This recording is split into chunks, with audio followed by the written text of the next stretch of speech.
is Darth Vader.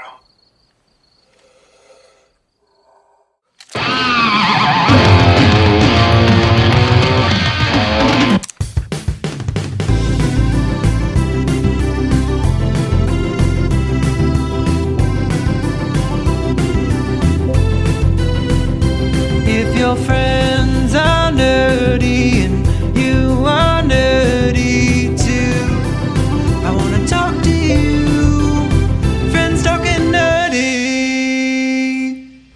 Hey everybody, welcome to another episode of Friends Talking Nerdy. This is Tim Jousma, and with me I have Her Holiness, the Reverend Tracy. How are you doing? I am doing swell. How are you doing, Tim? I'm doing good. What have you been nerding out about this week?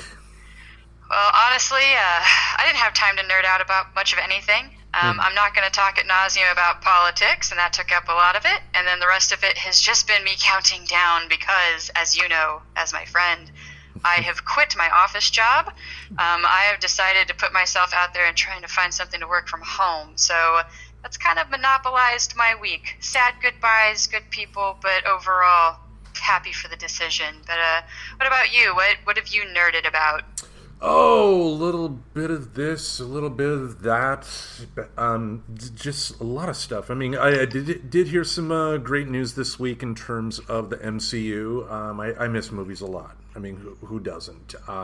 Even though the industry was already on a downward slide in terms of movie attendance, and because of the pandemic, more than likely that made that slide into a free fall. I still miss them, and I do my best to kind of keep up with movie news, of course. I mean, you've seen my Facebook and Twitter feed. It's either rustling movie news or political rantings, but I don't know what that says about me. But oh, come on. We save most of our political rants for Twitter because Mark Hamill is a delight and makes me want to get political when he says anything. Yeah. He actually liked one of my tweets one time. Actually, I posted the screenshot, and I still have the screenshot somewhere. But I was like, I made a comment that he was like the best version of the Joker ever, and he ended up liking it. It was like, Luke Skywalker liked my tweet. He's a doll anyway. Is that like the equivalent of never washing your hand? Like when you shake somebody's hand, you just take a screenshot and just stare at it every once in a while? Pretty much. I mean, kind of like the Stan Lee thing, just getting the courage up for that. But that's a story I've shared many, many times. But the MCU, we've had some good news this week. They announced that Benedict Cumberbatch as Doctor Strange is going to be joining the cast of Spider-Man 3. Yes, that did manage to make it across. I think Google Skynet did suggest that for me at some point, but did not get a chance to click on it. So please, you will get to inform me as well. Yeah, well, I mean, I don't know if it's because of the pandemic or what, but leaks out of Marvel have really tightened up as of late. So in terms of specific news, apart from, what's told to the press, with Doctor Strange officially in there, we don't know story specifics, but the beauty of the MCU is that if you have even a cursory knowledge of a comics history, there's so much speculation as to what you can do, because in the comics, for instance, after the Civil War event in the comics, during that event, Peter Parker revealed himself to the world as Spider-Man. That was the first time he did that, but after that was over, he enlisted the help of Doctor Strange to essentially help the world forget. The reason that's going to be important for the movies is that if you remember at the end of part 2, the world became aware of Peter Parker, thanks to Mysterio. So it's interesting. Yeah, they kind of, Jesus style carried him like down a bus track, right? Am I remembering that correctly? Like, wasn't he kind of up and?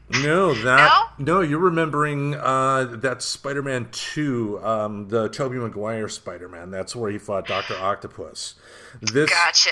Yeah, the Spider-Man Far From Home is the second MCU Spider-Man, and in that he fought Mysterio. He thought he beat him, but then at the end of the movie, you had J. Jonah Jameson played by the same actor who played him in the original Spider-Man movies, release doctored video implicating Peter Parker in the death of Mysterio in real life, and he was outed. So everybody's going to wonder how Marvel's going to put that back in the box, and bringing Doctor Strange into the mix is interesting, along with other casting news as well. Jamie Foxx is actually coming back to Spider-Man as Electro, but the reason that's kind of significant is this.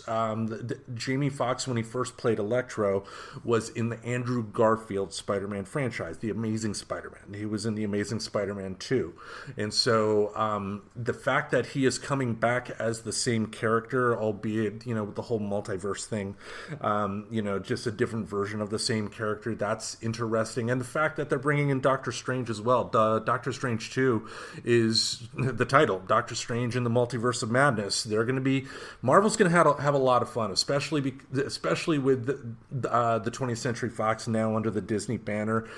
Word is that you're going to see some characters and actors from the Fox movies make appearances in the MCU as their character, just different versions. So I'm really, really fascinated as to what Marvel's going to be able to pull off. Do you have any thoughts?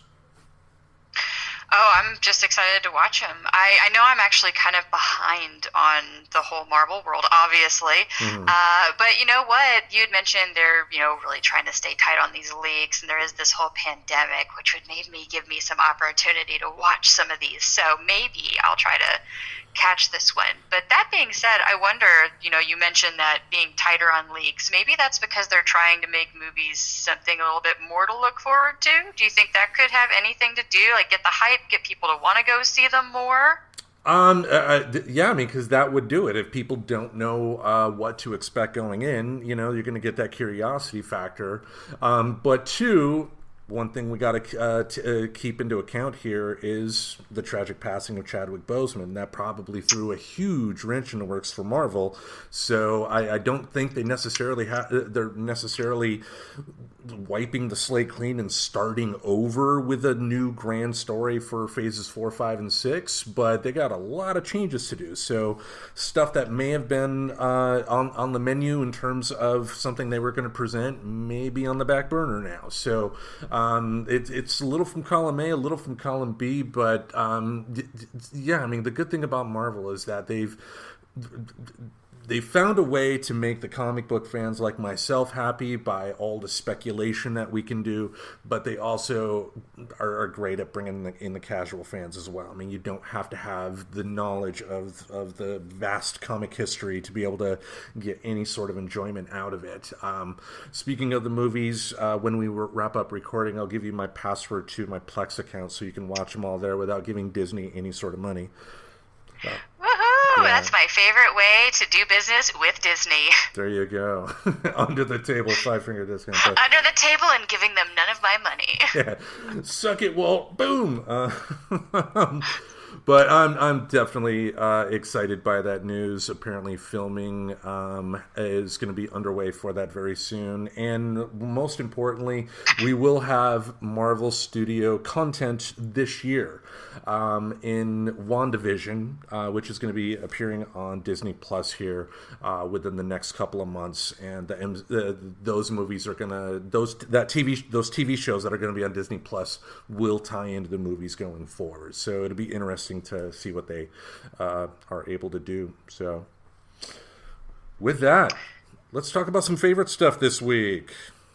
Yay! So I think everybody knows this was one that I kind of picked. Yep. I would say this was one that I picked because I'm a nut for documentaries, so I was excited to do documentaries last time, and then it just naturally flowed into biopics, which is, documentaries with more production value, and sometimes when you luck out, a really good cast. Right. So, did you want to go first?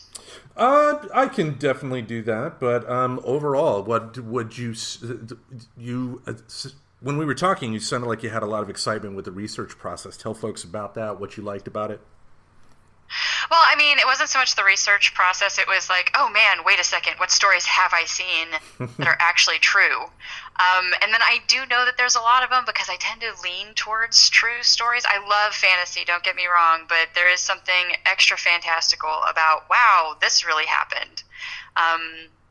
So I'm just excited to talk about, especially now more than ever, real things and facts and stuff that is based in reality. And it's kind of cool to recognize that these can be entertaining as well.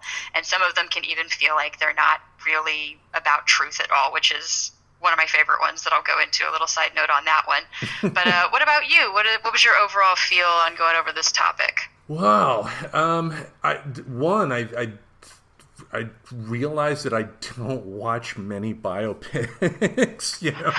I mean, what a surprise. So did you go to Google? What is a biopic? No, or list of biopics? No, I mean, I had some ones that that ended up on the list that I knew I would talk about, and I did want to try to avoid the cliches, even though I think I have one on my list that may be a cliche, but I will still defend that choice to the day I die. But it was just kind of, I mean, it wasn't Google, it went to Wikipedia. They had a list of biopics from 1900 on. Okay, yes. So by the way, there is one on mine, and I'm going to save it for last, I bet, because I skip around sometimes. Mm-hmm. But I personally would not have thought this was a biopic. I would have never even thought to suggest it to anybody as one. But the rule of the internet says that if they say it's true, I get to use that as an excuse. So right. I've got one of those as well. All right. Well, let's dive in. I will go first here. This is a movie that I actually rewatched the other day here with Professor Aubrey. It is from Oliver Stone, one of his many biopics. He's done a lot of biopics. If you think about it, with this movie, with Nixon, with W, he's done a number of them. But it's the movie JFK. Now, it's not about JFK. Classic. Yeah, it's not about JFK, but it's about New Orleans District Attorney Jim Garrison. He was the only government official that brought any sort of criminal proceedings against anybody in regards to the JFK assassination. But have you seen that? Oh, of course. I'm from Texas, so I'm pretty sure that was one that we watched like in school at one point. Because when was it? When did that one release? That was 92, the summer of 92, during the presidential election. I know it was brought up as controversy, and because of the movie, when Clinton became president, he actually signed a law that shortened the time span for the release of the Kennedy Papers, which was actually a couple of years ago, but it wasn't the full release. They still didn't release everything, but anyway, back in 92. So yes, I am pretty solid that is my memory of watching JFK, and it almost wound up on my list because I'm pretty sure that is the first biopic I remember watching. Aw. First time for everybody. Oh, it's my first. We're talking about it. That's so embarrassing. But this, wow. I mean, it is a dramatization, so I wouldn't say, follow them, take the movie as gospel in terms of history, but take this movie and let it plant the seed of kind of digging deep into this subject. And that was Oliver Stone's intention, and he succeeded very well because, watching the movie, reading the books this is about, going through the history, the Warren Commission was a joke. It was a pure joke. Now, as to who did it, I don't think at this point we're ever really going to know any specifics, but it was not one shooter, and more than likely Lee Harvey Oswald had nothing to do with pulling any sort of triggers whatsoever. Your thoughts as a Texas native? Well, yeah, that is kind of what made it interesting. I took field trips down to that area. I saw where those X marks are still, were last I was there. We're still on the pavement. Mm-hmm. Can't speak to now, haven't been there in a minute. But, as a kid, I remember seeing the conspiracy theorist guys with their little special printed newspapers. And, then later on it evolved into the laptop, like showing, and then he's standing there going back and away. Back or to the left. That's what it is. Back and to the left. Yeah. Back and to the left. Like playing that ad nauseum on repeat. I remember learning about that because it happened nearby. They definitely taught us about it. But it was interesting to kind of watch it from kind of that legalese stuff that they don't cover, like kind of the aftermath, just some more of the story other than there's a president and he died and there's some crazy people that talk about it sometimes. And basically we don't really know what happened. Yeah, I mean, I think of Bill Hicks. He had a great line. Like the Texas School Book Depository is like a museum right now, and you can tour the sixth floor. But the area where it's the shooting allegedly happened is like walled off by glass. And he's like, what was his line? He was like, it was just like it was that day because Oswald wasn't there. But just one heck of a great movie, and like I said, watch this movie and dig a little deeper. If you haven't dug a little deeper in JFK assassination history, there are books by L. Fletcher Prouty I would definitely recommend. The character played by Donald Sutherland in the movie is an amalgamation of two people. One of them is L. Fletcher Prouty, who wrote a book, kind of detailing the United States' actual history in Vietnam, and how that tied into the Kennedy assassination. Just wonderful, fascinating book, fascinating movie. What's your first choice? So my first choice, and I will preface this, that I am not really into movies about war at all, so it still surprises me, A, how much I love this movie, B, how much I love the man it's about, and C, how many times I've already rewatched it. But this is called Hacksaw Ridge. It was actually had 3 different release dates, which is just more of a fun fact than anything. But it did come out in 2016. It just released November 4th here in the United States. Hacksaw Ridge is a 2016 biographical war film directed by Mel Gibson and written by Andrew Knight and Robert. I'm not going to try to say that name. It's based on the 204 documentary, The Conscientious Objector. And this is the story of Desmond Daw. I think I'm saying that right? Dawes. Desmond Dawes. I always mess that up. But anywho, it's the story of Desmond Dawes. And it's pretty fantastical. He refused to use a gun, but he wanted to help. So he wanted to go and be a medic. And it tells the true story from all of everybody in his unit just kind of harassing him, even kind of abusing, beating him, bullying him. They actually tried to get him removed from service entirely, like basically just saying that he was insane.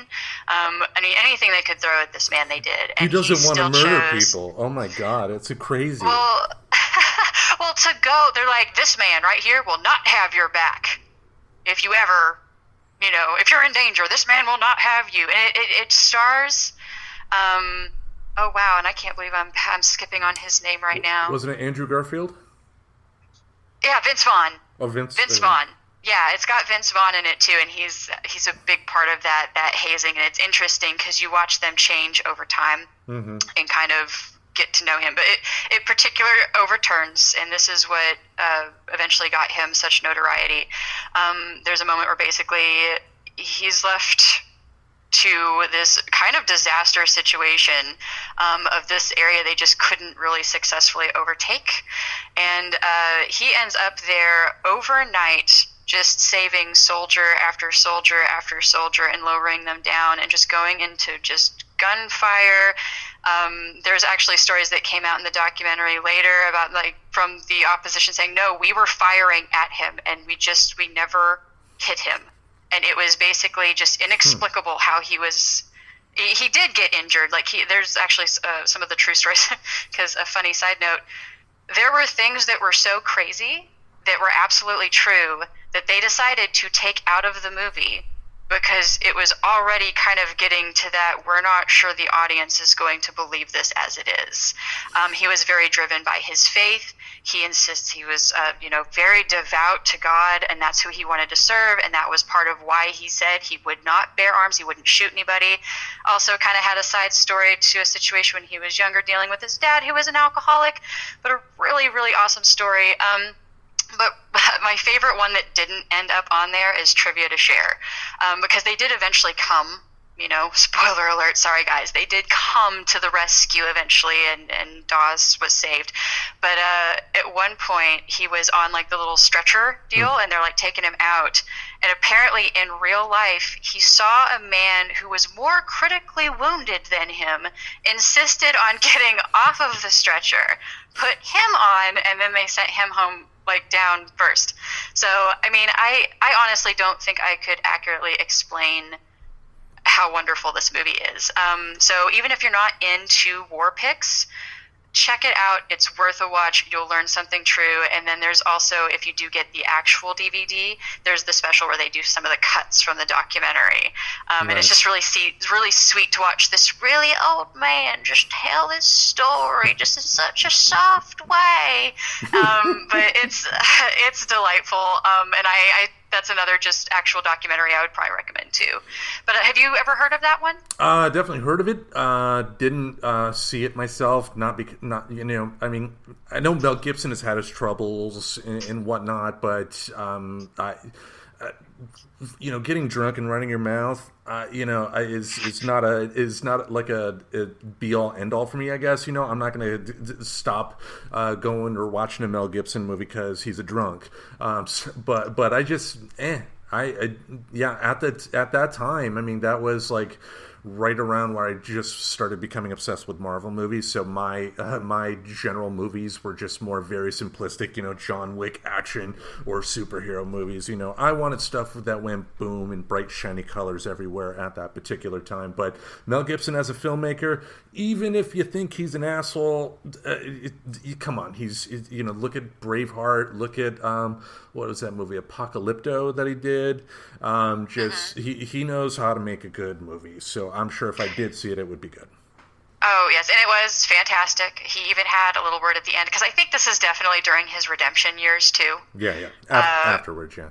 Yeah, absolutely, because this was like, Passion of the Christ was a while ago. And, all this stuff that very famously happened right around that, because as Tim said, if you can't have a drunken moment of saying something you regret, you haven't lived life. You know, some people get drunk and eat burgers on the ground in front of their children. Others say things they regret. But exactly. I mean, I'm not gonna throw stones because I know if anybody's listened to the show knows I've run my mouth before. So yeah. So, I mean, I might try to find just a small snippet. If I could find a basic summary of this man's life, I might try to throw it up just because he's so interesting to know about, that even if you didn't want to watch the movie, just a crazy story. But yeah, Hacksaw Ridge. Okay. My choice is one I can guarantee you probably have not seen. It is called Fighting with My Family. Written in... Oh, I have, actually. I'm yeah, surprised. We watched that with the kids, I think. Yeah. Go ahead, go. Yeah, I'm a lifelong wrestling fan. I, don't care if I get the Snickers, if I wear a Stone Cold Steve Austin shirt out in public. I am a proud wrestling fan, damn it. So I was going to support this film no matter what, but I absolutely love it. And I think, if anything, it was the fact that you had someone like Stephen Merchant actually writing the script. If I'm not mistaken, if you saw him, you would know him. He's one of those English character actors that I think he was on The Office and may have had something to do with the creation of the British Office. But possibly. Isn't that the one with Nick Frost, Simon Pegg's buddy, right? Yes, Nick Frost. Yes. Yeah, he plays Soraya. I'm just happy I remembered a name. Don't mind me. I didn't have to Google it or anything. Like, oh yeah, Nick Frost. Yeah. So anyway, please continue. Yes, he plays the father of Soraya Knight. Soraya Knight, in Soraya, in her journey in the professional wrestling world, and then how she got hired into the WWE and became the superstar known as Paige, thanks to inspiration, I guess, from the TV show Charmed. But I really liked, first of all, opening up with The Rock's WWE theme song and then showing footage from the 2000 King of the Ring. The movie could have been garbage after that, but I would have been happy. But it was an honest feeling story. They didn't shy away from kind of the dark parts of her family history, which I really appreciated. And they had some nice nods to WWE characters throughout in terms of the other wrestlers that she meets. But it's an honest, feel-good story, and overall, I just really, really liked it. It was an enjoyable movie. Is it going to be on anybody's list of the greatest biopics ever made? Of course not. But for a feel-good movie about professional wrestling, watch this. I mean, Paige has a great story, a great story as well. But just really, really good film. Yeah, I mean, just tell me more about your thoughts. What did you think about when you saw it? Well, I mean, so you can correct me, but didn't The Rock also cameo in this? He came in for a second. He did. It's kind of mimicking what happened in real life, because this movie is actually based off of a BBC documentary, I believe, about her life that happened around this time. And The Rock is a third generation wrestler. His father wrestled in the 60s and 70s as Rocky Johnson. His grandfather was High Chief Peter Maivia, who actually was a Bond villain at one point, faced off against Sean Connery. But The Rock saw this documentary and saw, Paige's life in the business, empathized with it because he had a lot of similar experiences. So he, just like in the movie, he, told her that, not only was he going to make a movie of her life, but that she was going to be the WWE Women's Champion. So when she won the Women's Championship on Raw for her very first appearance on that show, that was also the day that she was told that she was going to get this movie. So yeah, he plays himself, but he also plays The Rock in the movie, which, if anybody that's ever been in the crowd watching The Rock during his prime, as I have, knows how electrifying that is. And I will have to admit, if that is anything, you're going to quote me on this, if there's anything I can appreciate about wrestling, Tim, it is character work. So I will give, I really love The Rock, for that reason. And I also love that he kind of makes fun of himself some as a wrestler. That will always just delight my heart. I was happy to see Nick Frost in it. I always think he's delightful and funny. No matter what kind of character he's playing, he's going to make you giggle. You're going to like him a little bit, at least, out of humor. But I really dug that it was one that we could watch with the kids, and they really enjoyed it too. So for any parents out there that are looking for a true story basis for a film that you would like to show your kids, this is definitely one of the friendlier ones, and it'll make you laugh and it'll make you think a little bit too, I think. And there's wrestling. Yeah. All right. And wrestling. All right. What's your next one?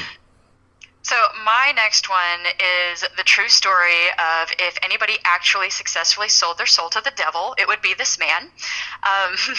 So this is called Founder, and it was released in 2016, starring Michael Keaton, and he portrays Ray Kroc, who was the businessman who took over and screwed over the McDonald's brothers to turn it into the franchise that it is today. Yeah. And it also stars Nick Offerman. He plays one of the two McDonald's brothers. So, that guy, I still, I struggle. There's some things that I like from McDonald's, right? And this movie, and when I went to go look it up to be like, oh my God, he did this to them, I still don't feel good about spending money there. It's awful. And, spoiler alert, he takes over their business. So you kind of get that from the beginning. But have you ever seen it? Because I'm totally going to spoil this one because there's a reason that it's kind of my favorite and kind of really fucked up. But have you seen the Founder? No, I mean, I'm familiar with it, haven't watched it, but I'm also familiar with Ray Kroc and McDonald's and everything. I mean, I always feel dirty going in there, but every now and then I just get the hankering for a double quarter pounder with cheese, and Yep. So. Yep. But I don't do meat very often, but man, I do love their frickin' breakfast burritos, but I can totally do without them. But yeah, he just started off as some frickin' milkshake machine salesman, weaseled his way in with these brothers who kind of were skeptical. And if the underlying theme is, follow that gut feeling sometimes, this is that story. And works his way up, was just a snake the entire time. And Michael Keaton is just an amazing actor. Just side note, and hats off to him on his role here, because I fucking hated him, and I love Michael Keaton. But I would be satisfied if something horrible had happened to him. But no, instead, in the end, he gets to open all of his franchises, and the huge slap in the face was making the McDonald's brothers change the name of their location because they couldn't have it anymore, and then opened a McDonald's across the street from said location, putting them out of business eventually. So, yeah. And there are too many corporations that have done that, and look at the fast food industry as a whole. I mean, how they continuously screw the workers over. There's just a karma that lingered with this. It's like he set the precedent for the mood of the fast food industry, because it was the first one that took off like that, and same thing. Nobody had thought to put production line on food, so that was kind of the big thing. Same thing kind of happened to Colonel Sanders when he sold the rights to the Kentucky Fried Chicken franchise. He ended up opening up another restaurant called Colonel Sanders Chicken, and the KFC Corporation sued him and had that Colonel Sanders Chicken shut down, even though his name was Colonel Sanders and he was selling chicken.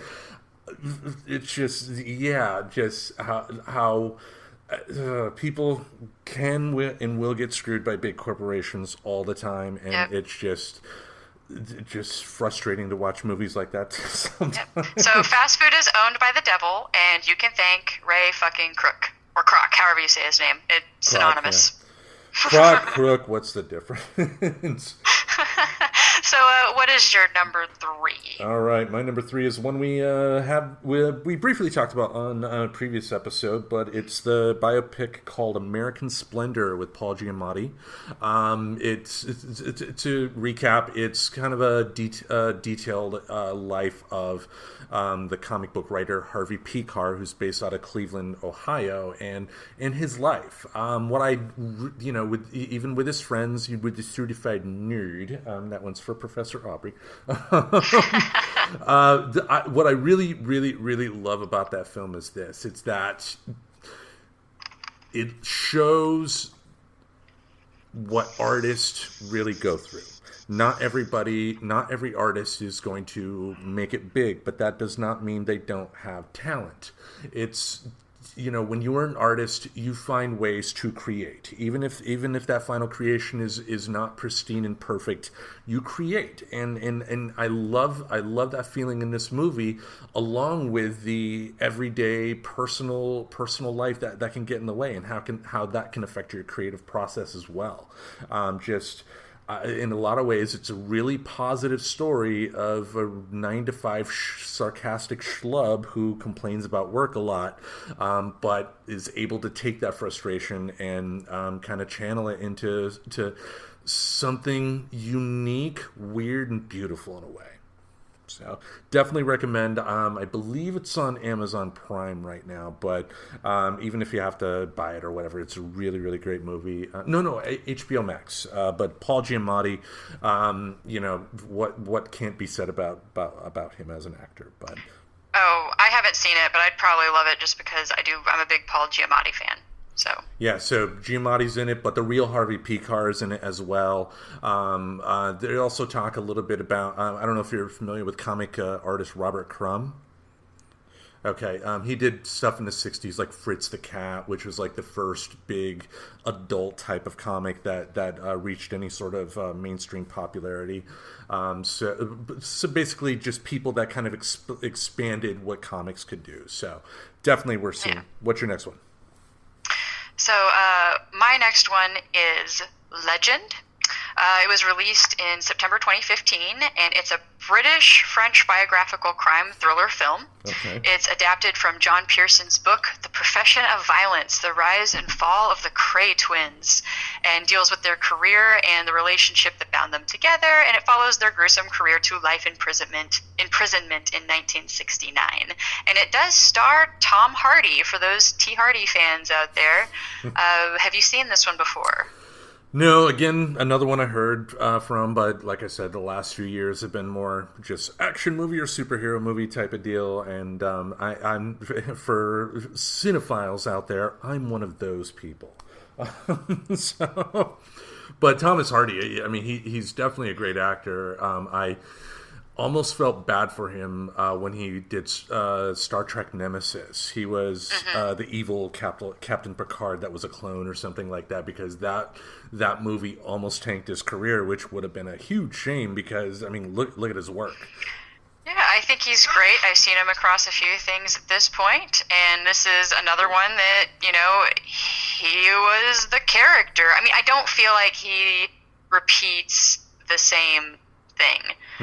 There's a lot of actors that don't have range, and it's not necessarily bad to not have range. Just as a side note there, like, there's nothing wrong with really nailing a specific character type. Yep. Okay, there's a gift to that, but I really do. I enjoyed him in this one. What's funny is, like, when it comes to especially made up stories, not into the violent stories at all, but here I've got kind of my second one that is more around, a very violent path, but very entertaining to watch. Highly recommend. It's good stuff. Tom Hardy, good entertainment. Nice. What are we on now? Number 4. Number 4. Yeah, this one right here, from Steven Spielberg. This is the film that really made me appreciate Spielberg's work as a filmmaker. I've said before that the first film I ever saw in theaters was E.T., and I absolutely loved it. I love it now. But Spielberg, for me, has always been kind of hit and miss. I either really, really love his work or really, really just want to avoid it at all costs. But this one right here really kicked me in the gut, and that's Schindler's List. And oh, yes. Yeah, just kind of watching that from the first frame to the last. I mean, it's Spielberg was a master at kind of. What really struck me was how I didn't realize how emotionally invested I was in that movie until 2 scenes at the very end. The scene where the war is over, Schindler's escaping, and he's like, I could have sold this watch, I could have saved this person, I could have done this, I could have done this, and people were like, you did enough. Your work is done, type of deal. And then the little bit at the end where the real survivors, along with the actors who played them, put the stones on the real Oskar Schindler's grave.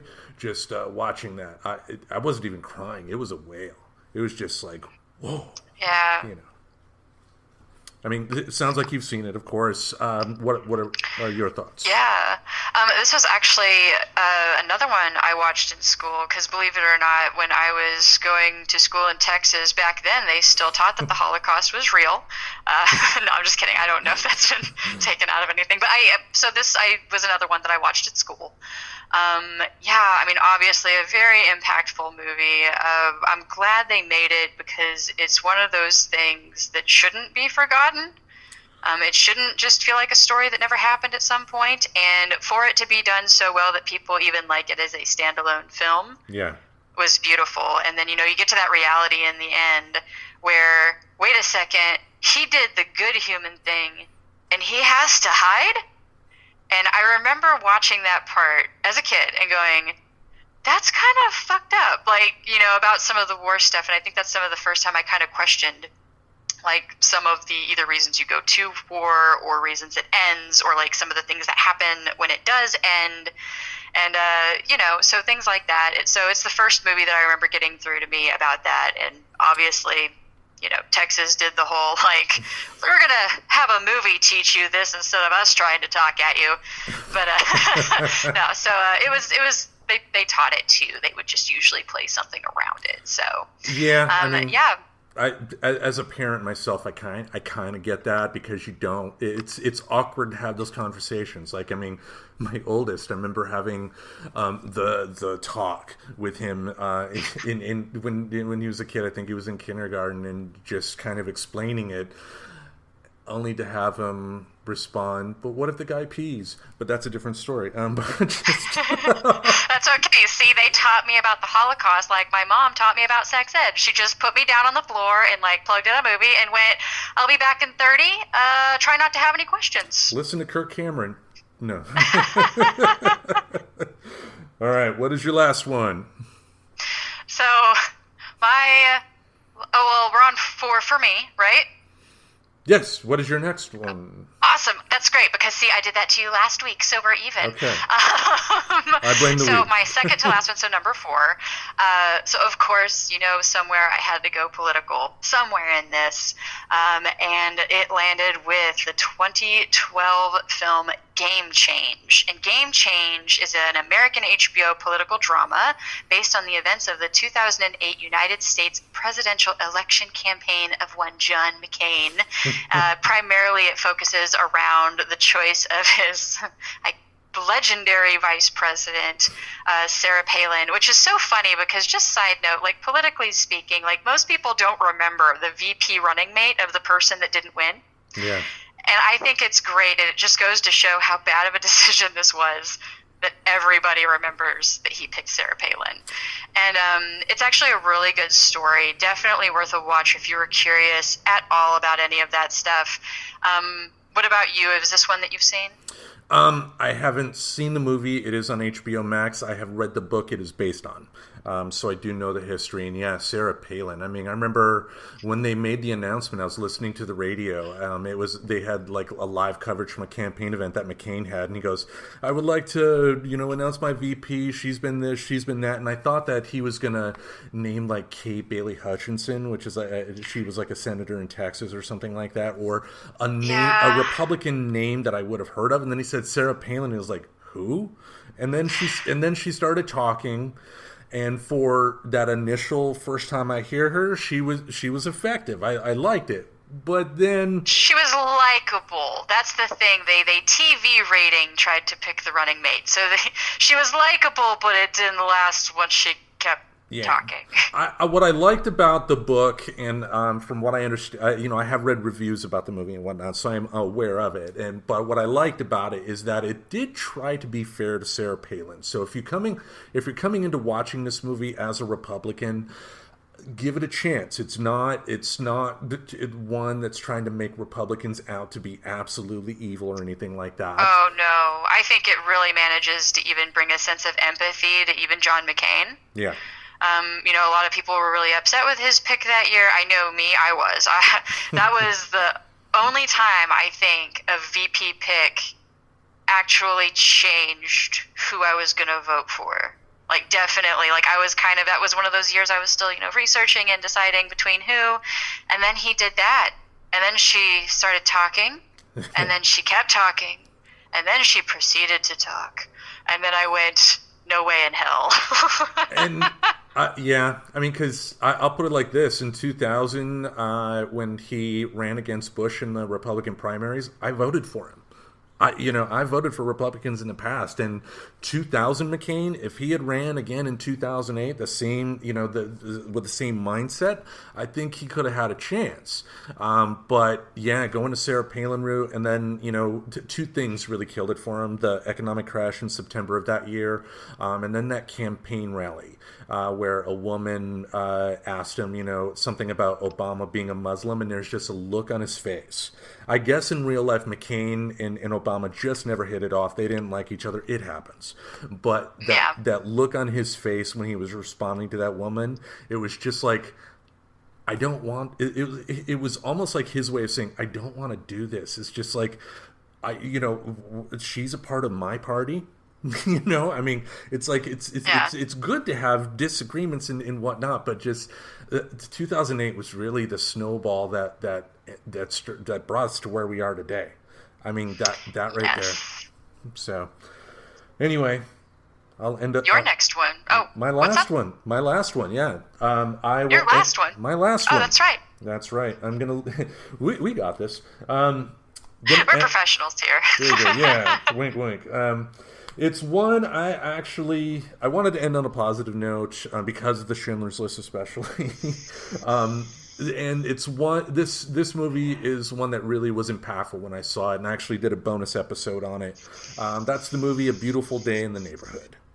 Have you had a chance to see that? I am glad that you've seen this and wanted to talk about it because it is on my list of stuff to watch. And I was like, I'm pretty sure Tim's seen it because I would love to hear about it because it's Tom Hanks who I love.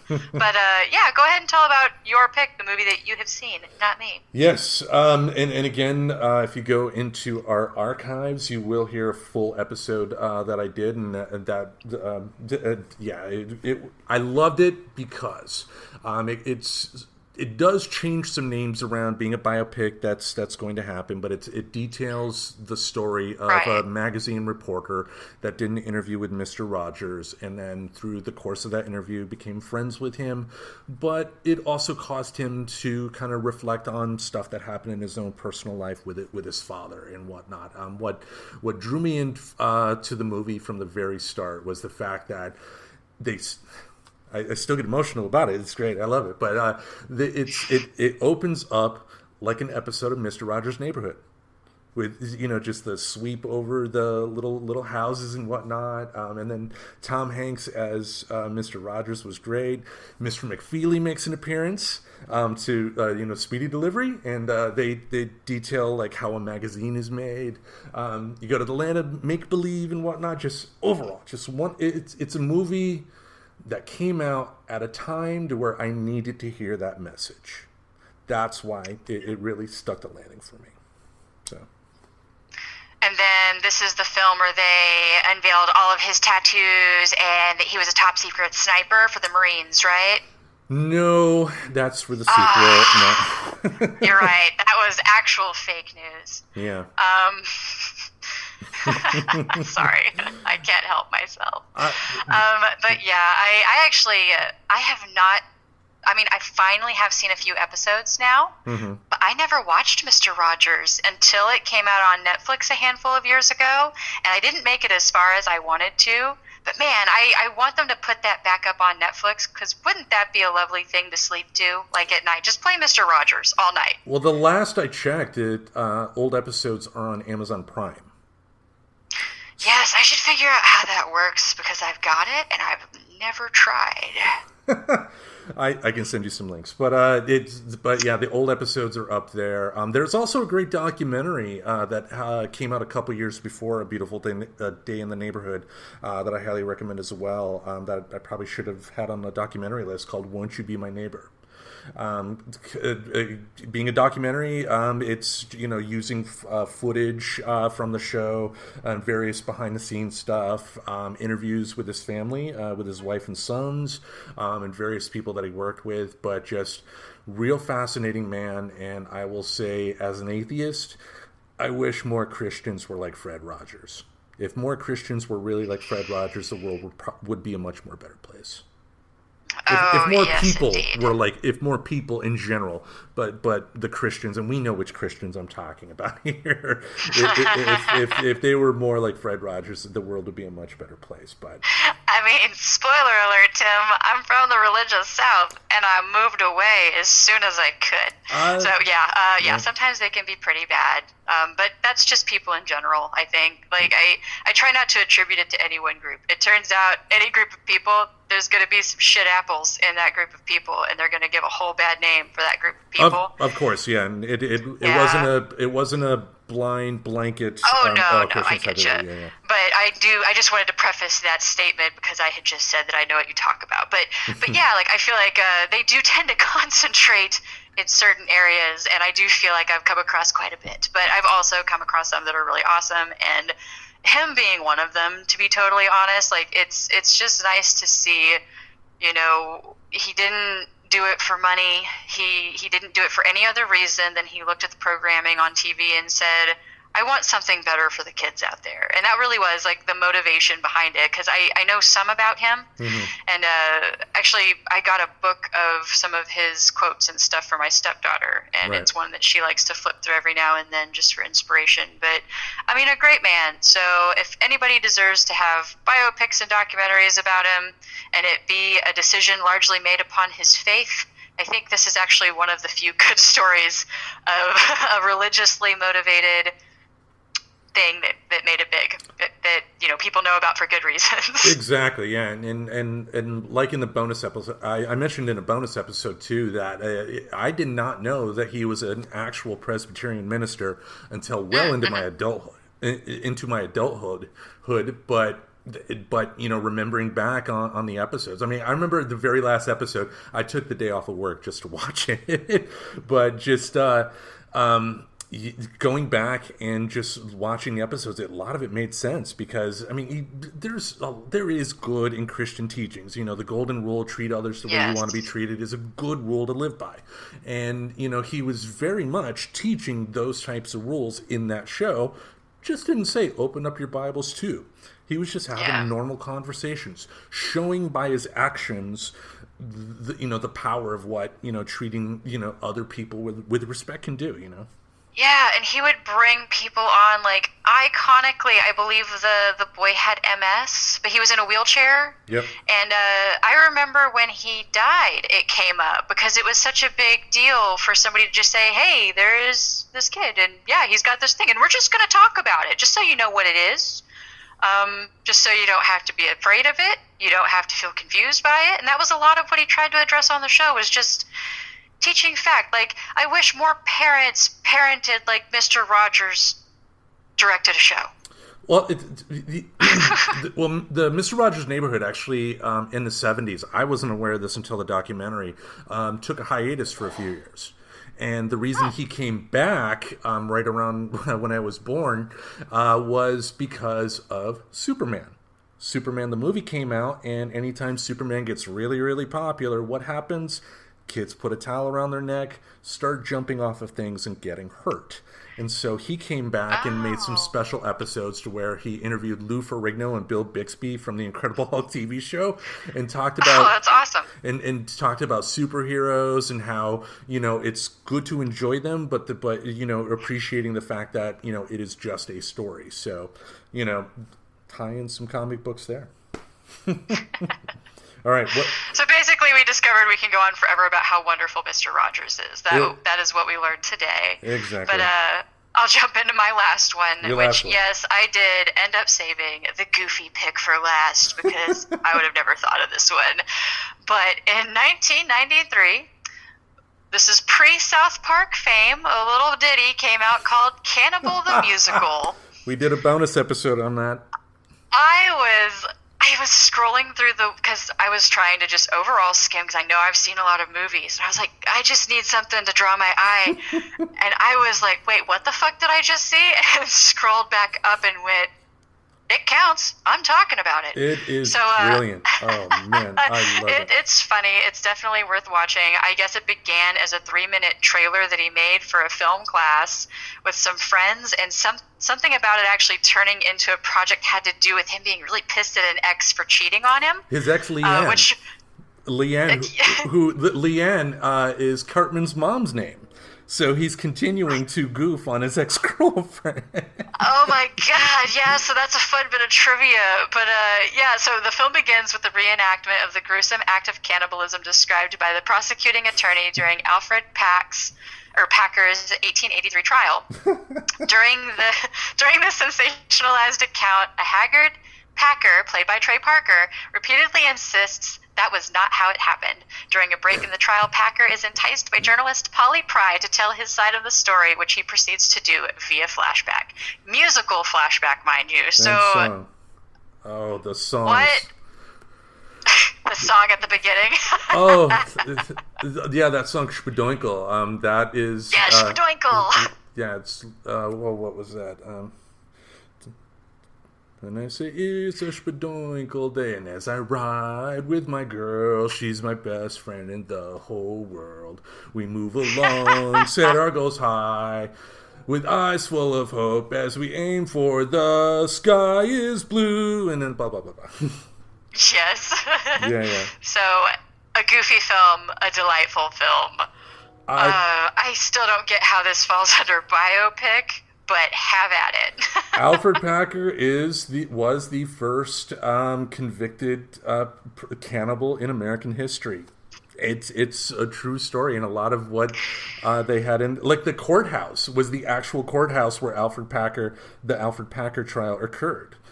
So I guess it was one of those local legends. Every area has that one person that really did something horrible or whatever that everybody knows about, but only in one little geographic area. And that's kind of what happened there. But not a perfect film by any means. Don't expect that. It's put out by the good folks at Trauma Entertainment. But I love that film.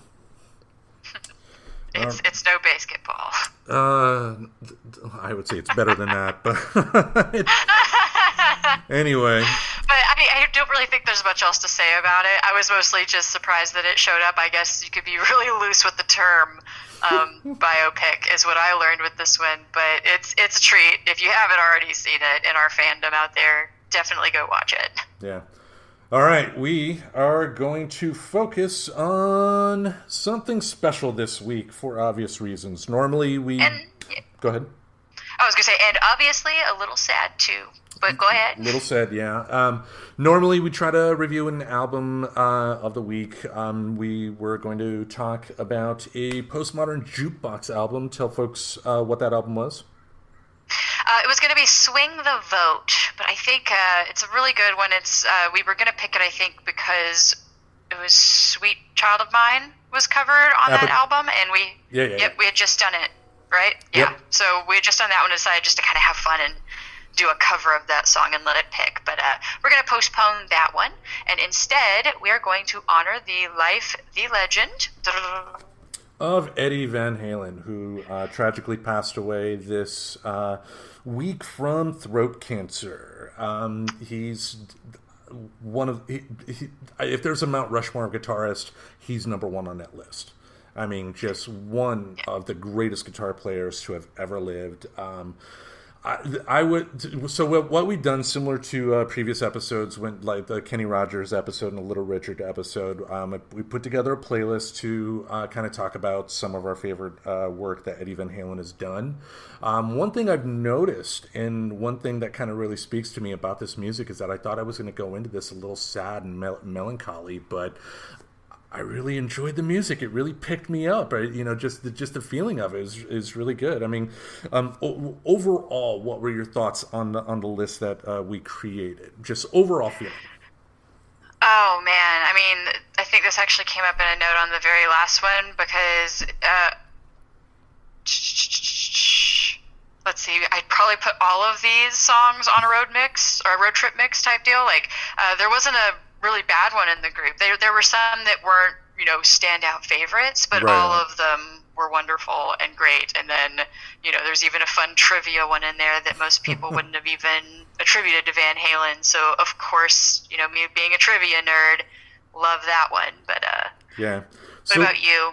Oh, overall, yeah. I mean, it really, I hadn't really sat down and listened to Van Halen like this in a long time.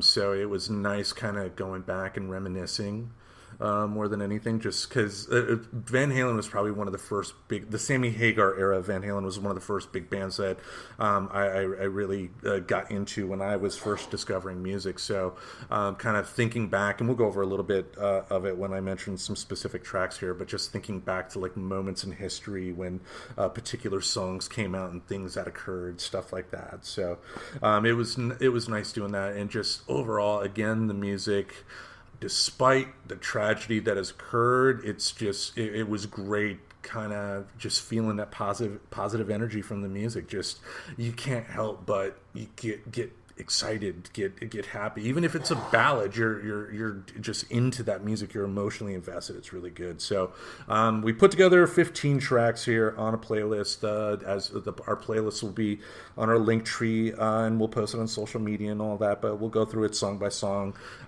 For the tributes, we don't I tend to not have my critic hat on as much, so if there's something about a song I don't particularly like, not going to focus too much on it. We're going to try and focus on the positives here more than anything.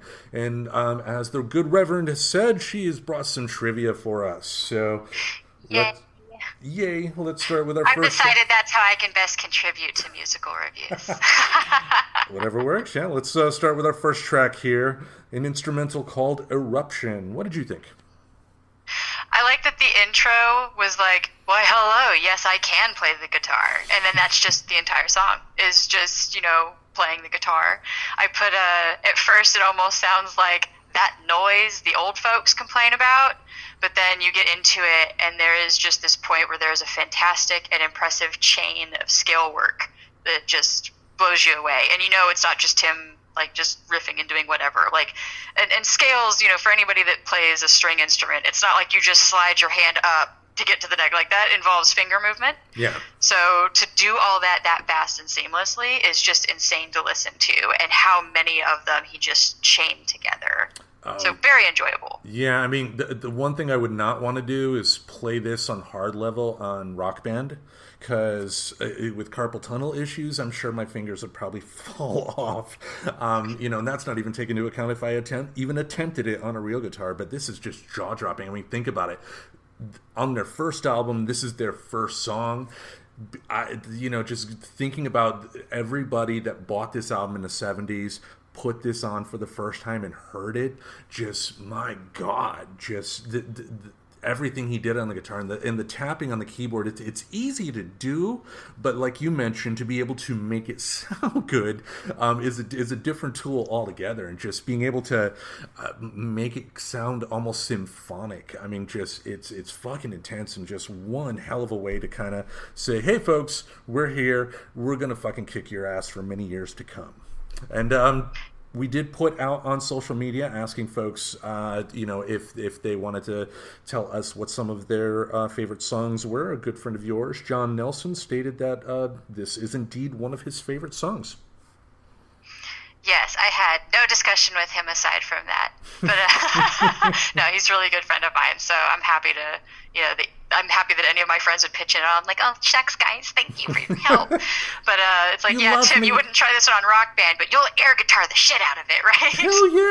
Hell yeah! I mean, that's the beauty of this type of music too. The fact that the air guitar is not.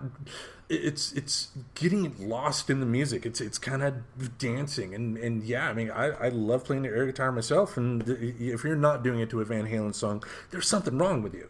Yeah, and if you're really good at it, you can even do competitions. I don't know if I'm up to that level, or if I want to be at that level. I'll believe in you, Tim. Someday. Did you have any other notes on this one? No, I mean, the song is pretty short and sweet, and it's like, yeah, I mean, it says it's guitar, but it's not boring. No, like the entire time, not boring at all. All right. From the Fuck album, for Unlawful Carnal Knowledge. This is where I learned the fact that the word fuck is actually an acronym. Sammy Hagar wanted the name, they just said, why don't we name the album Fuck? But they couldn't get it sold at Walmart, so they found out it was called For Unlawful Carnal Knowledge, and it's the first track on that album, Pound Cake. What'd you think about it? So I had a nice rock and roll drum intro, and then you get the rest of the instruments joining in. It felt like very much like it was almost written to be an open credits song at first, like an opening credits to a movie or something. For a little bit there, this is when I tried to look up the lyrics on, because I was just trying to figure out what the song was about. I was like, maybe he just really likes pound cake. Overall, it was an enjoyable song. I liked it. I just couldn't make sense of the words. And then I felt totally justified in that, because Chuck Klosterman of Vulture.com ranked it the 35th best Van Halen song, largely praising the song, but calling the lyrics, and I quote, straight up sewage drain awful. I wouldn't go that far. I mean... But, I mean, I know it's a quote that I pulled. Yeah. I know it's not like a favorite from everything, but, I really like the sound. But I like that there was still praise, and, like, the song still is good. He didn't say the entire song was. He was just saying the lyrics sound thrown away. So to kind of pull that a little bit, to not make it that harsh. Yeah. Song great, lyrics didn't make sense. Song good, lyric bad. Yes. Yeah, for me, yeah, I mean, it's a simple, straight-up rock song. It's just, the sound at the beginning is him, this is the genius that he is. He saw a drill one day and thought, what would happen if I used that drill on my guitar? And this song was born. And to me, the song kind of, yeah, I mean, Van Halen is never really deep on their songs. They're talking about women. They're talking about sex. They're talking about having a good time. But to me, this song is kind of a feel-good song. To me, it's always been kind of about... This isn't when they were in their 40s, and this is, to me, kind of like... I'm with a woman I love. I don't have to be like the other guys out there still, trying to, get as many as they can. I have my pound cake at home. Ha, ha, ha. I mean, because it's totally unheard of for a rock song to, sing about women, but, switch the name to something else. So, but overall, I liked it. The Pittsburgh Nerd Podcast, friends of the show, and it said that this was one of their favorite songs as well. But sonically it's great for a road trip, great for going on a run around the neighborhood or something like that. Just really, really good song. The next go ahead. Oh no, I was just gonna say, I just wanted to reiterate, I really did like the sound of it. The only thing was, like, I felt like I wasn't understanding any of the words. But I also agree, it would be on the list. I would gladly listen to it. It's not anything I would ever be able to sing along to. Yeah, but think about other bands too, like the Rolling Stones. I can barely articulate like half of what Mick Jagger's saying in his songs, just how he's pronouncing words and what he just pronounces stuff weirdly sometimes. So a lot of times I find myself when I'm listening to rock music, I don't focus as much on the lyrics. So think about the people that listen to Jimi Hendrix that are singing "Excuse me while I kiss this guy," which is not the lyric from that song. People just bring to it what they want to. It's rock. It's Van Halen. It's not meant to be too deep. It's just meant to make you feel. Yes, and it did that. Yep. All right. Speaking of feel, the next song, "Hot for Teacher." What did you think? Okay, because who doesn't know this song? Like, da, da, da, da, da, da, da. But it's really great because I'm not sure how well this topic would sell today, but it definitely still seems to hold classic status in spite of the whole student-teacher topic that's definitely come to light more since the song was released. Mm-hmm. But it's another display of amazing talent during the guitar solo intro. And then it's really funny with this song specifically, like, every now and then in passing it'll come on. And I never recognized the intro to the song until a minute in when it does the ba-ba-ba-da-ba-ba, and I'm like, oh, okay, it's Hot for Teacher. Yeah. It definitely has a unique opening with the drums build up, then the guitar and whatnot. I remember... Yeah. It really builds you into the start of this song. And then the last note I had is it's another awesome example out there of lyrical repetitiveness, not only working, but paying off. The got it bad, got it bad, got it bad. Like, that's probably the lyrics everybody knows, and then they might not know any of the others, and they just, like, kind of lip sync and act like they know them, but then they like come in, it got it bad. I remember when I played the video for my son Luke, my youngest, and he was bored at the start because David Lee Roth directed it, and in the 80s he was corny. Usually, I enjoyed it. I like corny, but my son didn't. Up until the teacher makes her first appearance in a bikini doing a table dance for the kids, and his eyes are just like, whoa! And just his reaction to the song. Overall, I think the song, I remember having a crush or two on a teacher, and to me, I think the song speaks more to that than anything. Come on, who was it? Who was your first one? Oh, my second grade teacher, Miss Sweats. Yeah. Mine was a substitute, Mr. LaRue. Anyway, sorry. So everybody's been hot for teacher. Everybody has. At least once. And the ladies that I've dated in the educational field, I have used this song before as well. I mean, it's my duty as a corny bastard to do that. I wonder how many teachers fucking hate this song for that reason. Yeah. It's like, you're on your date, and it's like, what do you do? It's like, I'm a teacher's like, says anybody hot for teacher? Like, I've never heard that before. You're funny. I'm waiting for him to pay, and I'm leaving. I'm feeling sick. Bye. I for me, I loved the the parts where Dave was in class, like, I got my pencil, give me something to write on, man. Just those little interludes. Just the song is just, it's weird, but it's fun. I just love it. It ticks a lot of boxes for me. It's got high energy. It's got really awesome kick-ass guitar. It's got repetitive lyrics that you actually enjoy singing. And it's got goofiness. Like, it's just got the silly peppered in it with some of the back and forth and stuff like that. So, just overall, there's a reason this song's a classic. I don't blame anybody for loving it. I might honestly question people for not liking it, like, depending on what their reason is, I guess. But yeah, I mean, how dare they? Someone else who liked it, your friend John Nelson. So that's another song that he stated he really liked. One other thing, too, is that David Lee Roth at times sounds like a wounded animal. And it sounds like, hi! This is just one where some of those sounds just sounded like, calm down, you don't need to make a noise. He's like, you already know he has like ADD or something like that. He's like the type of person that is so awkward in a quiet room that he has to be the center of attention just to make sure that there's noise going on. It's like, I'm here! Yeah, hi! But anyway, let's talk about the next one here. Why Can't This Be Love from the 5150 album. What'd you think? My first note is, why, yes, we do have synthesizers, too.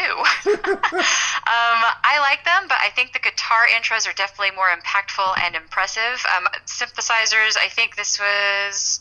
one of the first, or some of the first ones that they started using them in, right? The previous album, you think of Jump.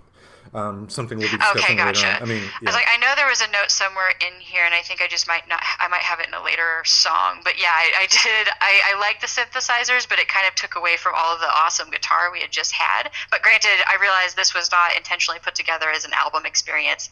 This is just a list of songs, so I'm trying not to read it as an overall flow. Yep. I did like the sound of the chorus. It felt very written for a rom-com, though, is what I put. Like when the couple has some kind of fight, and there's some montage, and she's looking off in the distance, pouting out a window, and he's like out in the woods chopping some wood or something, and then they're working it out, and eventually they'll come back together.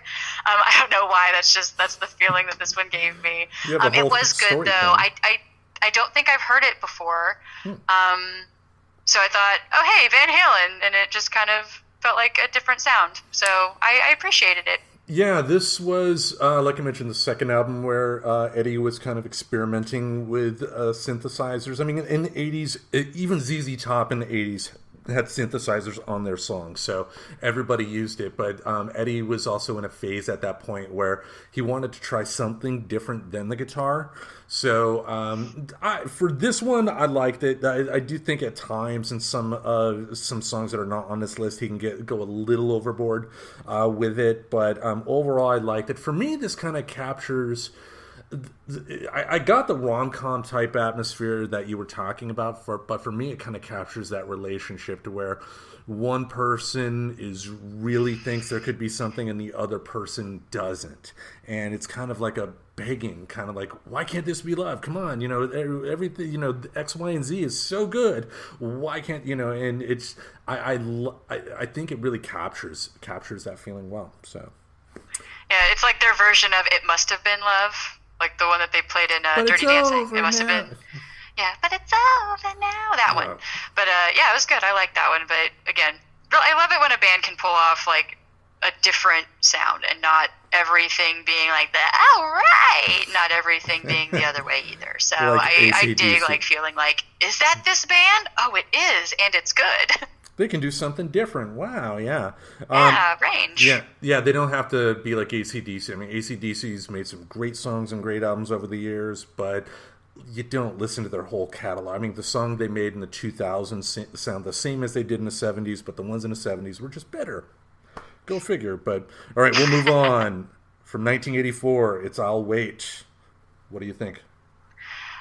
Another synth intro, super 80s feeling. I did really enjoy the drum work, and then it was just kind of complemented it complemented the synthesizer and made it feel more natural in the song. It was the note that I put there. Like, I didn't feel like they were competing like a synthesizer can when you put it with natural instruments. That's just my humble opinion when you put synthesizer with drums, especially. And then I put where the prior song felt like commissioned work for a rom-com. This one felt more like they tried to throw their hat in the ring for a Rocky movie. But actually, so this one was my first fun trivia find.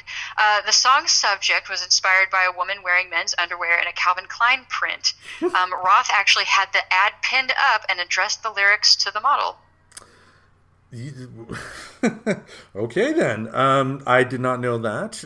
Myself, pretty much the same types of notes as you, even with the nod to the fact that this song could be in a movie. I felt that this song could be like in an 80s action movie, or like a detective story, you know, kind of like Miami Vice did it, to where they would have like a scene to where Crockett and Tubbs were like investigating something, and it was just a montage. You didn't hear what they were saying to people while they were investigating or whatever, but they would have like Phil Collins playing. I could totally hear this song because it gives you that mood. It's a darkish type of mood, tough to explain, but I just really love the song. And yeah, the drums, just I love how they feel like they echo. They're bassy, really really good. Can't recommend this song enough. We'll go on to the next one from OU812. Finish what you started. What you think? I put Almost Verging on a Country Pickin' on the intro. I dig the range and guitar work because, you know, at this point I was like, yeah, they've kind of gone through some different, you know, variants of his talents. It felt more on the easy listening side of Van Halen. Even this Baby Baby Yeah seemed to be taken down a notch, so the song never had that let's rock feeling. Yeah. I liked hearing a more chill song, though. So, and I do have a trivia bit on this, but I wanted to go into the sound first, and then maybe I'll do the trivia. So you go ahead and talk about the song stuff. Okay, for me, this was the first song that I ever heard that I knew was about sex when I didn't even know everything about sex. You know, when the video came out in '88, it was just like, they're talking about something about sex. You know, type of deal. Yeah. So that was great, and I love the playfulness of it. I mean, even though it's essentially a song about blue balls, it's just playful in a way, and you know, it's nothing malicious about it. It's not.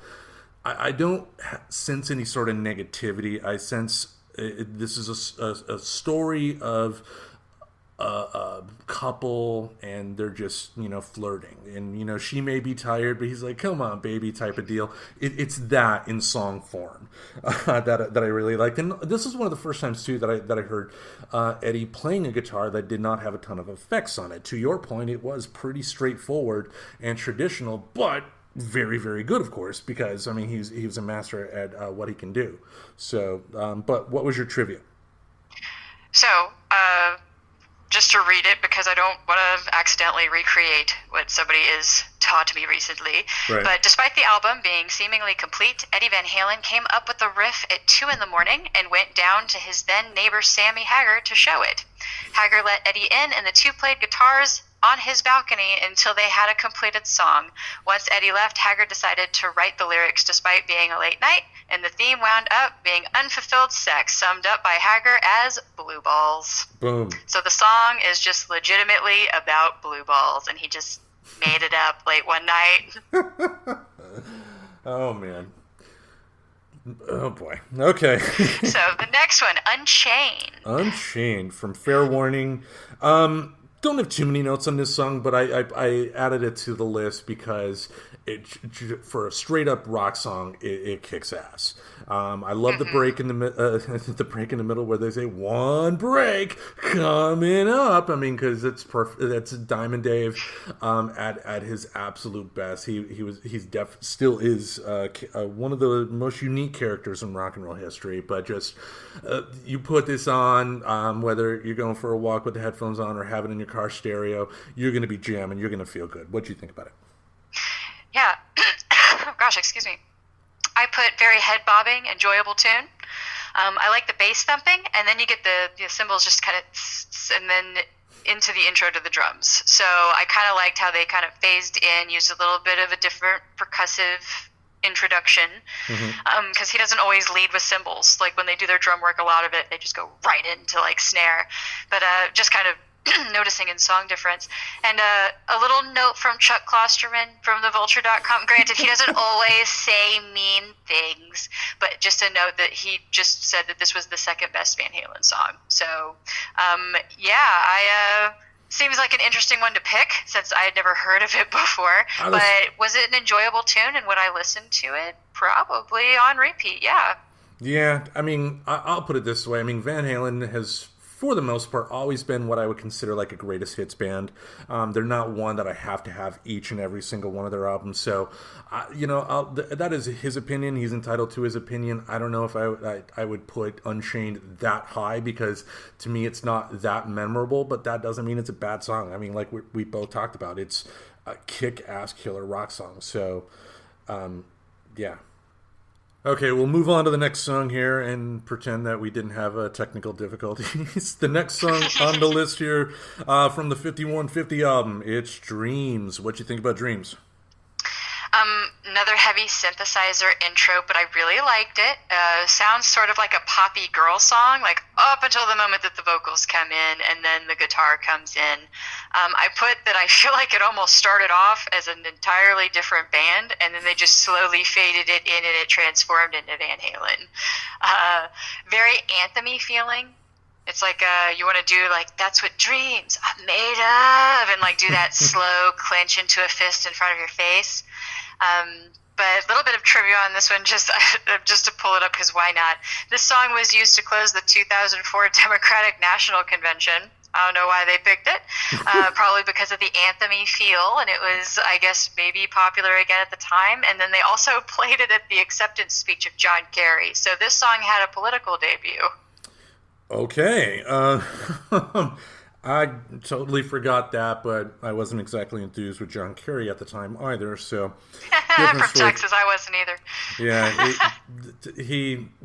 he had an election that he should have won, and like most Democrats, he found a way to lose. But anyway, the song itself is similar to Why Can't This Be Love, in my opinion, from the same album, but kind of takes it from a different tact. To me, the song has always been about that. To me, there's a desperation in the song, and I get the picture. It's about a guy who just wants to recreate a moment, and it's just desperation. But it's good, and it kind of captures that feeling well. Another favorite of the Pittsburgh Nerd podcast. We will be putting a link in the description for their show. Definitely recommend you give them a listen. Sammy's vocals are great. They're emotional, raw, melodic. The guitar work is subdued for Van Halen, which means it's probably more intricate than most other guitar players. I love the synth work, but just overall, one hell of a good song. Yes, really good song. Glad I didn't accidentally say something bad about another, people who like a song that they like. So I'm glad I had nice things to say. See, this would be handy if I had kept notes. Thank you, Chris. So yeah, I liked it. I thought I didn't know I was gonna like it as much as I did, especially because I get a little lost sometimes when I hear heavy synthesizer. But right with you, loved it. I dig a good anthem song that sticks with you after you're done listening to it. So honestly, this was probably, for songs I hadn't heard until I listened to this list, this was probably my favorite. So. Nice. All right, we'll move on to the next one from Women and Children First. It's And the Cradle Will Rock. What'd you think? I just put a rock song, right from the beginning with ow, straight out the gate, and then just telling you to get up, this is a song you're going to want to move to. I put, this is the song that you air guitar to. Yep. And wish you knew the words to. And this one, so I guess the bridge included a spoken line by David Lee Roth. Have you seen Junior's grades? And for some performances for the band later on, this got changed to Have you seen Wolfie's grades, which was a throw to Wolfgang Van Halen, who was Eddie's son, starting to be the bassist. So cute little change trivia thing there for you. But so what do you think about this song? It's a pretty straightforward rock song, and to your point, I love that. Have you seen Junior's grades? I mean, it's just the way David Lee Roth can deliver a line. I love that cheesiness, and that solo. My goodness, I mean, it kind of echoes. It's kind of like a Clapton type of solo in a lot of ways, but if Clapton took a lot of speed and snorted some cocaine and just fingers all over the place, it's just one hell of a good song. I like others better from Van Halen, but if this is coming on in the car, I'm rocking out. It's one hell of an intense rock song. I love it. Yeah, it's not a skip song. I think this is one that you'd want to kind of have the energy there, even if it's not your number one favorite. I wouldn't see it being a song that's like that you have to be in the mood for. It's rock. Exactly. Solid rock song. Speaking of rock, the next song from the Fuck album, "Run Around." What'd you think? This is another one where I just kind of noted, like, I like the variety in guitar. Like, it doesn't feel like you're getting the same guitar intro every time, and when you have such a career with so many songs in that background, it's awesome to not feel a sense of, like, oh, that's just so... I mean, you can tell it's him because he's amazing, and that's a good reason to tell him apart, versus, oh, well, that sounds like an intro done by so-and-so because that's their sound. Mm-hmm. He stands out of just being amazing. It's a fun song. It's another example of nailing repetition, the run round, round, round, Mm-hmm.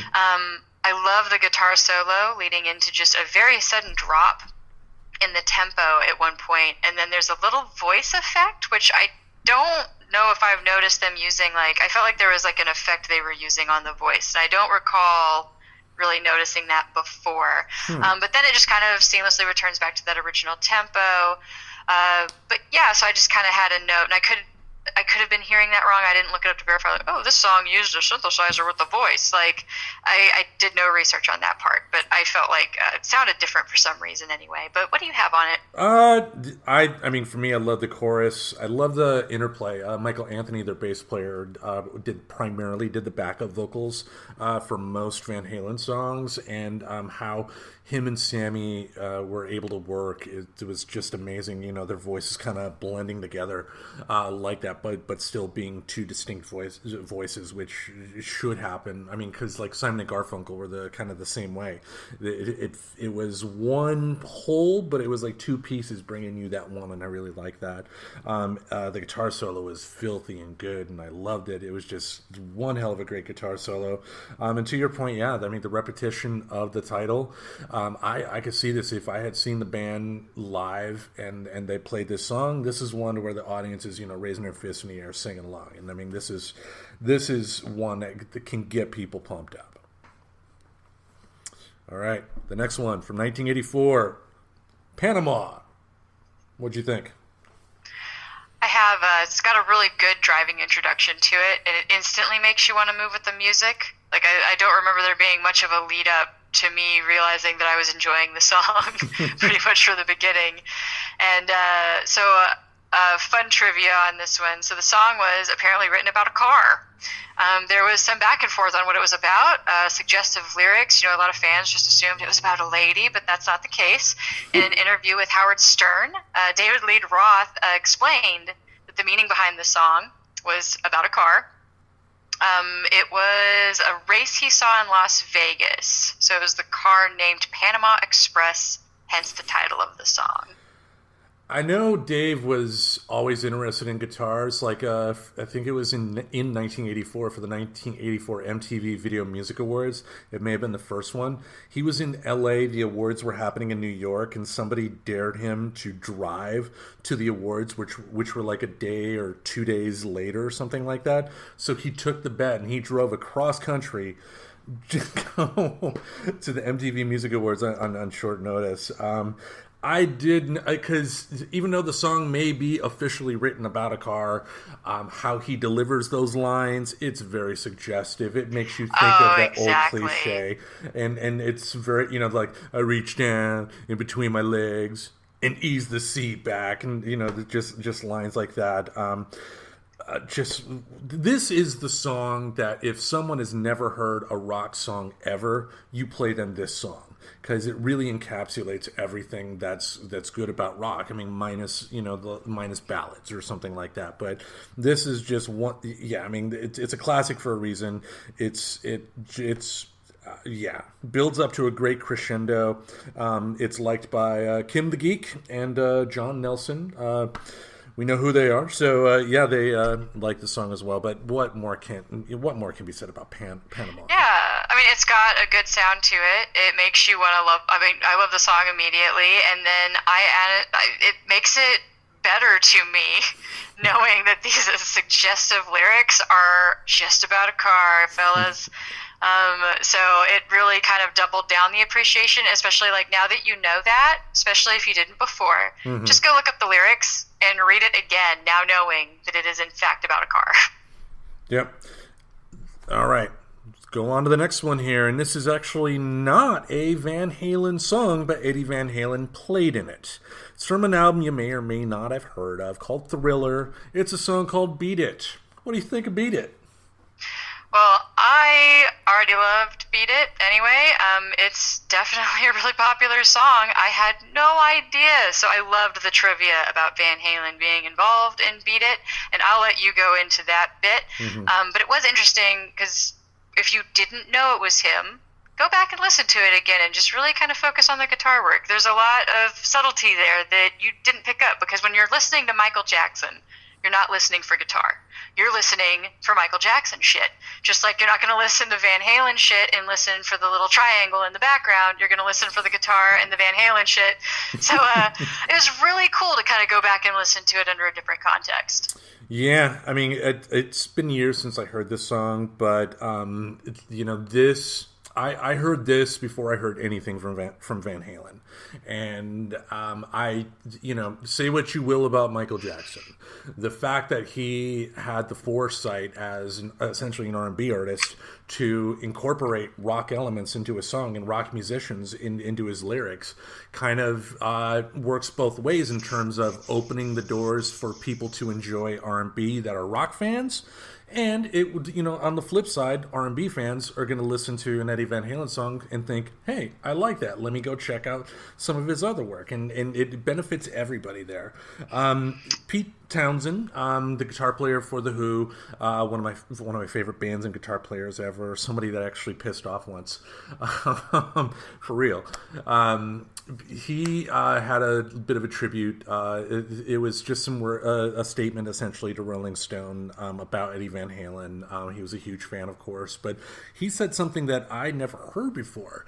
Apparently, Michael Jackson asked him first to play the guitar solo on to do the guitar on Beat It, which kind of shocked me because Pete Townsend is more of a rhythm guitar player than anything else, and this song did need that strong lead guitar, which Pete has never really been. But he actually recommended Eddie Van Halen to play that song. Michael Jackson took that recommendation, and then ultimately never paid Eddie Van Halen for his work. Ever. It got so bad that I guess it was a few years back. There was, a Broadway retrospective show on Michael Jackson's music, and they wanted to use Beat It, and Eddie Van Halen had to sue to try to get some money or something like that. Oh, I didn't know about that. Yeah, so it was pretty contentious, and not the first time that Michael Jackson screwed a fellow musician over. Because Michael Jackson screwed many things. Sorry, that's speculation. I just had to take the joke. Wink. No. But yeah, look what he did with Paul McCartney with the Beatles, and then did this to Eddie Van Halen. But still, for his role in music in the 80s, Michael Jackson, did a very good thing in terms of making people give music a chance that they normally would not give, on both sides of the aisle, and that should be commended more than anything. And I would love to see more of that in music today. So anyway, let's go on to the next one from OU812.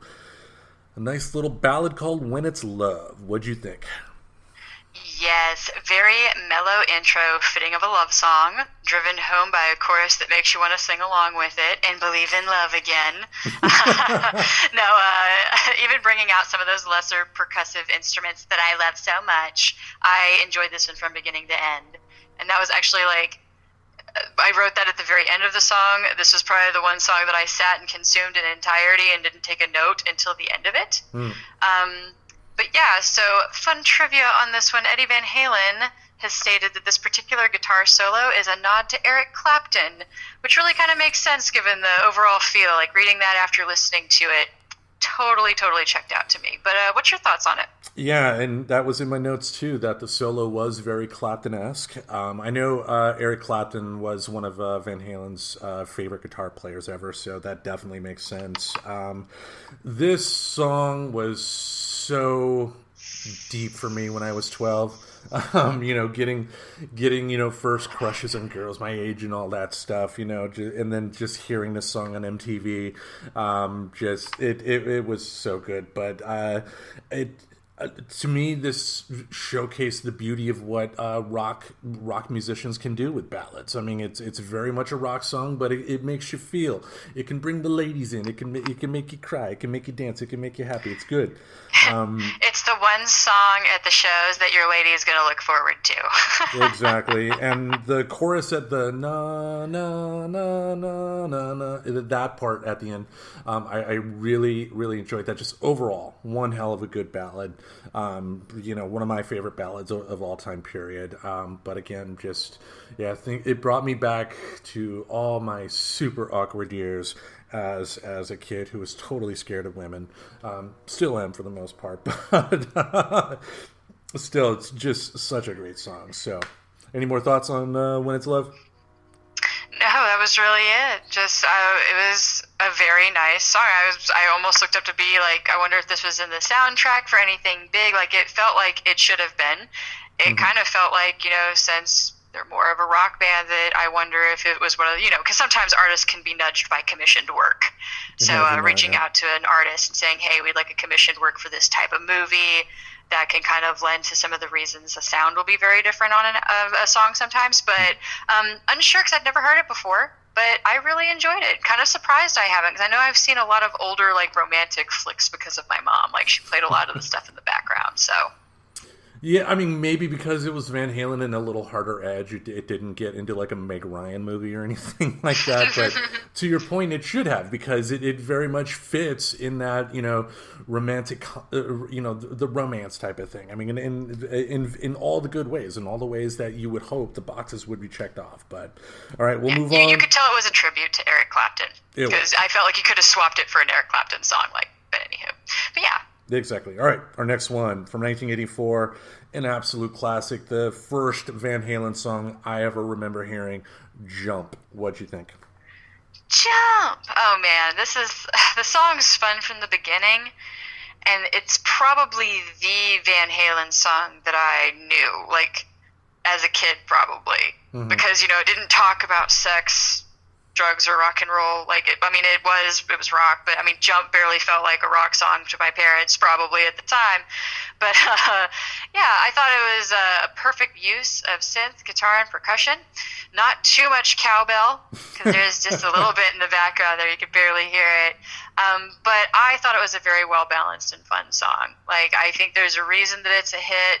It even got pulled in and used in Glee. So it's still relevant. It's still used around. And it's a classic. It's one of those ones like this mixed with Hot for Teacher. Like, that dude's just some critic, by the way. Like, I guess he's that guy. He's just some dude that's somewhat respected in the realm of like writing songs. Right. But it's like, are you kidding me? Because between Jump and Hot's for Teacher, there's those two. So this is one of those for me. Yeah, while it can definitely be overplayed at like sporting events or something like that, it's still a damn good song. The synth work is top notch, and I'm not really a fan of the synthesizer. And the guitar solo, like as a kid hearing this, like this made me fall in love with rock music. Just so good. What I actually found out in doing the research for, doing the research for this show is that I never paid attention to it before, but there's a guitar riff that closes this song that he used for our next song on the list. Before we get to that, John Nelson was his last choice that he tossed out there in terms of song that he liked was Jump. So, with that segue, we will go to the last song on the list, Top of the World, from the Fuck album. What'd you think? I put overall, very pleasant song. I liked it, but didn't stand out as a favorite. I'd probably put all of these songs on a road trip mix, though, like I said before. Mm-hmm. So, very enjoyable. I do have a bit of trivia on this. I can either do it now, or we can end it with the trivia. It's your call. Give us the trivia now. Awesome. So this song was recorded in early 1991, but the main riff, oh, actually, there you go. That's actually your trivia right there. The dates for it is all I'm giving, basically. The main riff for this song was first played live on Van Halen 1979 World Tour during Dance the Night Away is what it's saying, is the first time it came up, though. This was also one of the first Van Halen songs that they featured the wah-wah pedal. Okay. I thought I used the wah-wah beforehand, but anyway. For this song, I mean, I love this song. Well, it's not one of my all-time favorite Van Halen songs. I love it.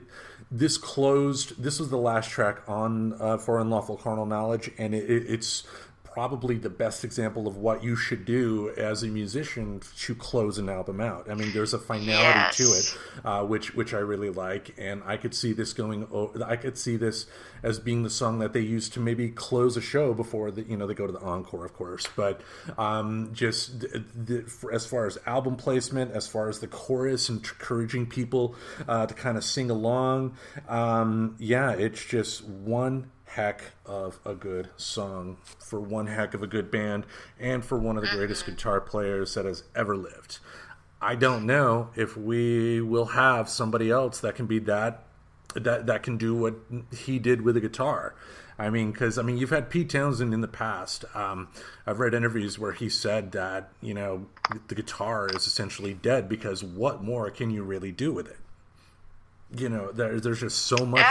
I mean, there's just so much that's already been done, and I think this is going to be an end of an era when it comes to rock music. I don't think rock is going to go away by any means. I mean, obviously, we're still listening to Beethoven, for heaven's sake. So rock music will still have a presence for years down the road, but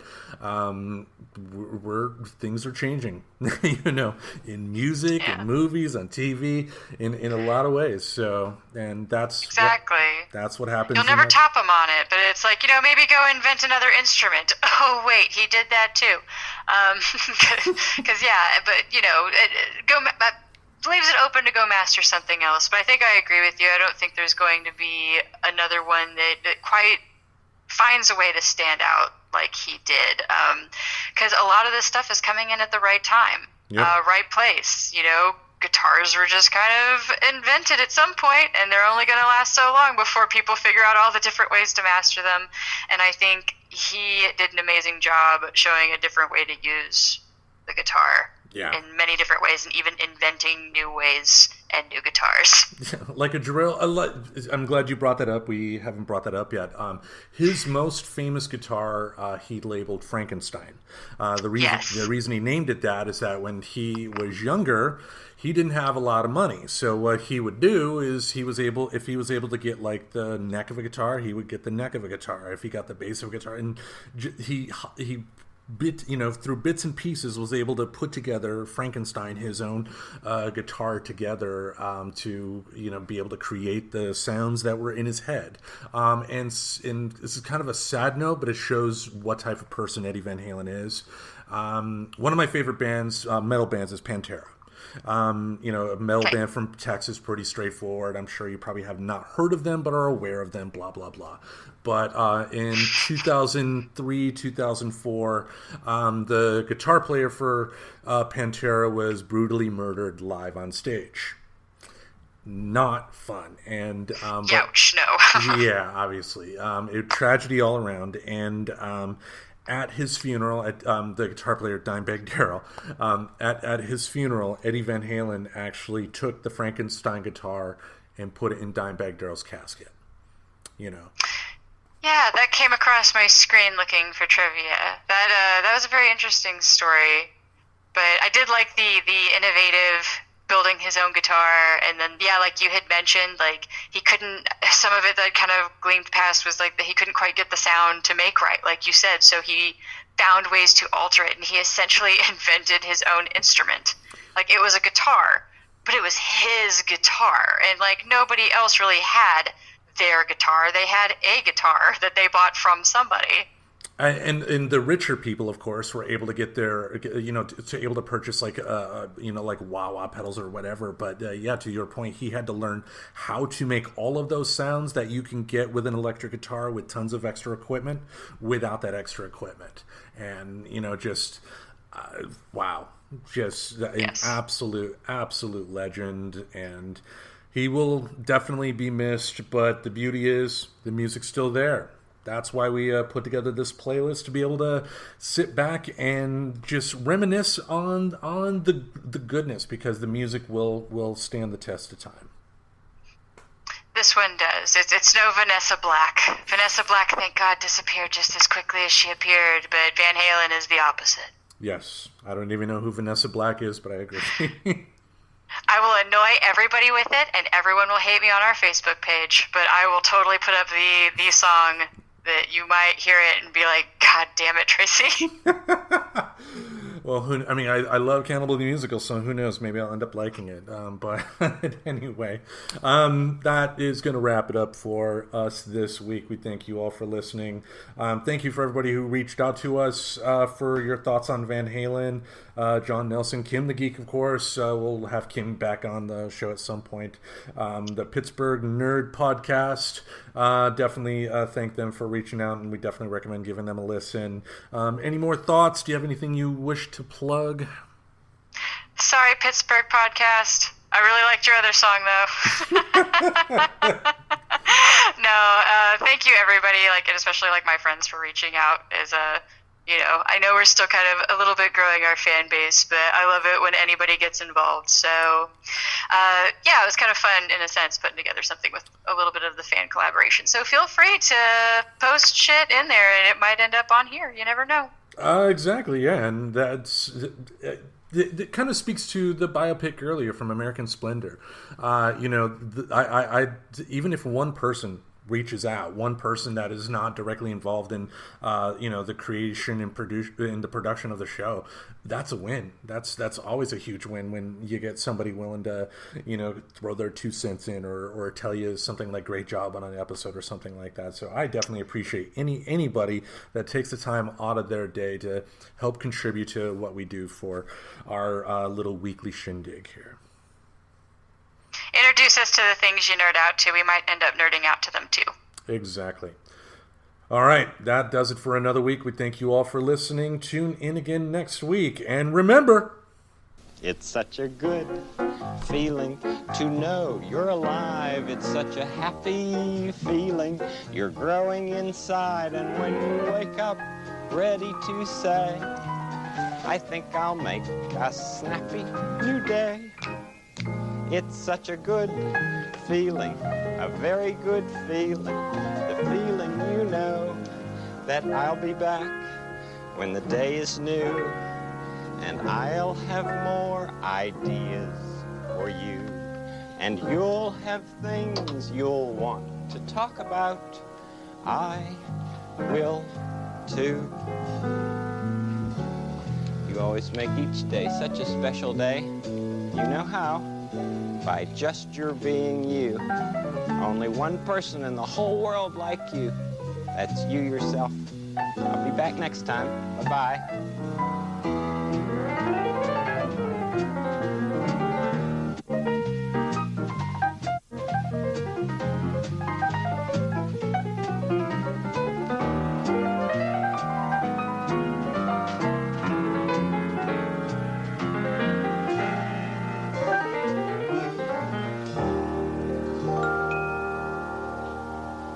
Subscribe to Friends Talking Nerdy on iTunes, the Google Play Music Store, as well as Spotify. Remember to support Friends Talking Nerdy on Patreon.